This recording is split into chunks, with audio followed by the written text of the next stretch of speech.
natives, the indigenous people, Yeah. talk about like GMOs, and or they talk about their crops and the purity, or What I've noticed a lot is that white middle class Americans almost have a luxury of being environmental protectors or environmental activists. You can choose to be a part of it or not part of it. But if you're a native person, you're getting hit directly with all of this stuff. They're like the guinea pigs for nuclear radiation or GMOs or whatever you're talking about. Meaning they're like on the front lines of the worst stuff that's happening in terms of what we think of as environmental destruction. And so they don't have a choice. So they are, they're the kind of the first and the last environmental activists. And, one thing that I'm thinking about or feeling as we're talking is how so important it is to continue to champion them and help them feel like they matter. yeah, because they absolutely do. They completely matter, and they're like us, or just currently up to date. And that's why I was talking about, in terms of, let's say, the majority of people in the U.S. are of European descent, and so so all of those people in Europe were conquered by somebody at some point. And we forget that, when we think, oh, it's basically these bad guys from Europe came over and conquered the U.S. It's like, it's just a bad habit that we humans picked up. Like we're gonna take everything to feed our family, and we're not gonna leave anything for yours. Right, right. And the indigenous people are always sharing. Sharing, exactly. It's a circle of generosity. Yes. It's a give mentality as opposed to a take mentality. That's right. They understand, to my knowledge, and see if you agree with this, they understand one thing. The world is abundant. There is no scarcity. I love it. It's beautiful. Like I get the chills. See, I'm remembering right now. We have this conversation, and I've been brought up deeply embedded in scarcity consciousness, and so just when you say it, it's like I go, yeah, that's right. Look around, and it's a very abundant universe. So it's a good thing to remember and to practice, so that it's not just like a good idea.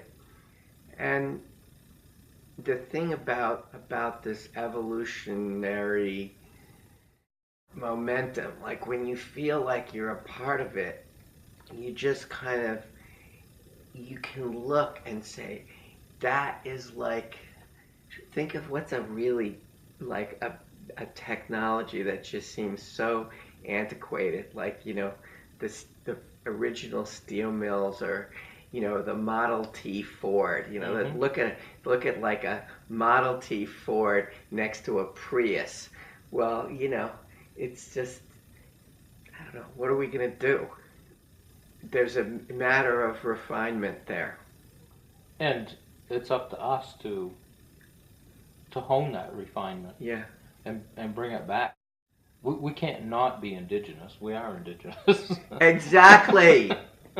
Exactly. We are indigenous. It's not them and us. We're indigenous to land somewhere. Yes. And I think the more people who live, we're North Americans, we're living here, and so we get to learn how to live on this land, or not. Yes. You either live or you perish. Yeah. You learn how to live with the land or you perish. Yeah. I think that, that sense of the being part of the evolutionary momentum, you see the difference between a Model T and a Prius. And so I think that, you were talking about the hunting licenses, and it just is going to seem like this is ridiculous. Mm-hmm. This is so stupid. Why do we have prisons? Why do we even need hospitals? And so on and so on and so on. So I think, it takes a certain amount of vision to say, or to feel like we're not stuck in this forever. we may not see it in our lifetime, but that's what Martin Luther King said. I may not go there with you, but things change. Thank God. Absolutely. So one last question about the book. Yeah. Other than finishing it, what was your favorite part of writing it?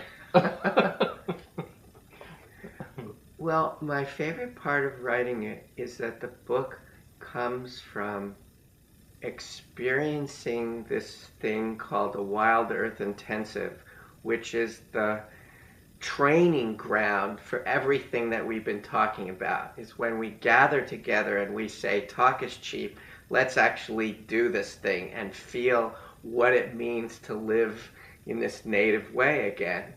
And so it was like the third or fourth of one of these Wild Earth Intensives, and I had been thinking about, I've been toying with different book ideas. It's my early 50s, and I was, hey, I've had a little bit of experience, and I want to share it with people. What's going to be my angle?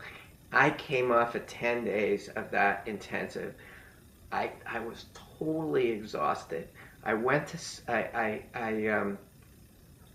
tried to just like lie down and just kind of get some rest. And then all of a sudden it was like, boom, the whole outline of the book came to me. Like I knew what it was. So that first moment of inspiration of like, oh, that's what it's going to be. That was so much fun and so exciting. And I think that the rest of it was a lot of work. Yeah. So I remember that first part was, there were certainly inspired parts that came afterwards, but it was like the whole blueprint for the book just kind of descended on me in a couple of hours, and I just started, writing like, I saw it. It's really fun to recall it, because now I can remember that download was on the piggybacking the download of my Vision Quest in 1998 in the Southwest. Mm-hmm. So yeah, mm-hmm. It's like this is great. Thanks for coming, Gary.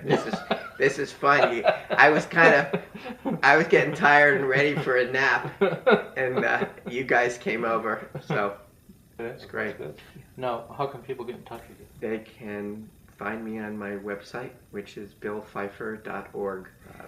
BILLPFEIFFER.org. Awesome. Yeah. Thank you, Bill. Right. Pleasure. This has been great. Yeah, this is the best part. Yep. The hugging.